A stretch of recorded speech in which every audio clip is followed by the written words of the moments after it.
Në një atmosferë dhimbjeje, komuniteti i besimtarëve të Kishës Ortodokse Familjare Dashamirës i dhan këtë të martë të lamtomirën e fundit priftit Kristaq Viso, një figurë e dashur dhe e respektuar që për dekada shërbeu me përkushtim ndaj Zotit dhe njerëzve. Kryepiskopi Joan Pelushi në fjalën e tij ngushëlluese theksoi devotshmërinë dhe gatishmërinë e pafundme të priftit Kristaq Viso. Ai e përshkroi si një punëtor të palodhur, gjithmonë i gatshëm për çdo dhe nënvizoi shpresën e besimit të krishterë në ngjallje dhe jetën e përjetshme.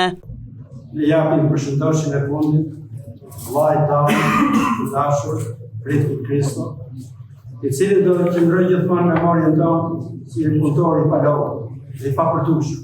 Sa herë që thrisnin për shkak të punës, ishte i gatshëm. Shpresojmë që veprat të ndjekin pas, sepse ne besojmë që jeta nuk mbaron. Prandaj dhe nuk dëshpërohemi si ata që s'kan shpresë në ato shëmparë. E këto fjalë do t'i mbajmë gjithmonë, sepse ne kemi shpresën që tek Zoti nuk ka të vdekur. Zoti ynë nuk është Zoti të vdekur, po i të gjallë. E të gjithë tek Zoti janë të gjallë. Dhe besojmë në ngjallje, sepse themeli i besimit tonë është pikërisht Zoti e mundi vdekur. Siç thotë shëmparë, nëse Krishti nuk u ngjall së vdekur, atëherë besimi është i kohë dhe predikimi është i kohë. Po ne besojmë ngurtas në kohë.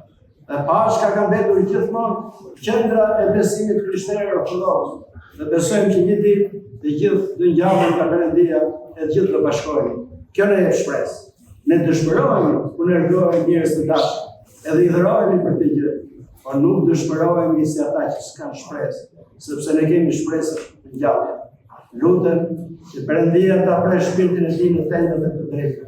Edhe familjarë, e gjithë dashamirësit, të rrojnë e ta kujtojnë gjithmonë i përjetshëm qoftë kujtimi.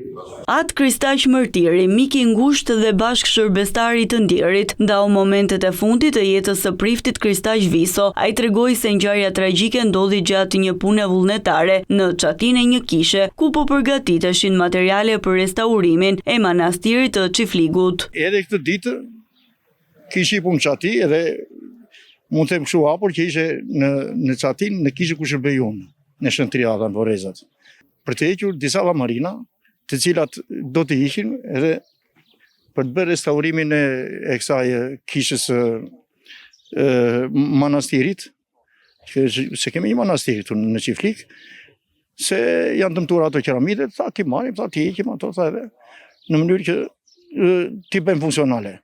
Edhe një çik ato ishte shumë amortizuar kisha, se ishte me pllaka zdrukti mbasi ikjeshin llamarinat, pllaka kështu ja.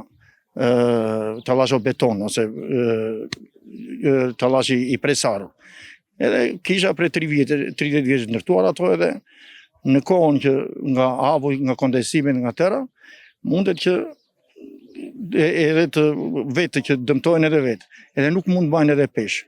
Edhe atë ditë ishte fare normale, punoi çaj, i zbërtheu tërë llamarinat, kur ikte mbrapa, isha për një gropë, nga që ishin kalbur, ishin prishur ato pllakat e zdruktit atje, edhe ra, fillimisht i ra kema djatë, ra kema tjetër, edhe ra brenda në kishë. Ka që si histori. Por që si njeri, rrallë se mund gjendet si ai.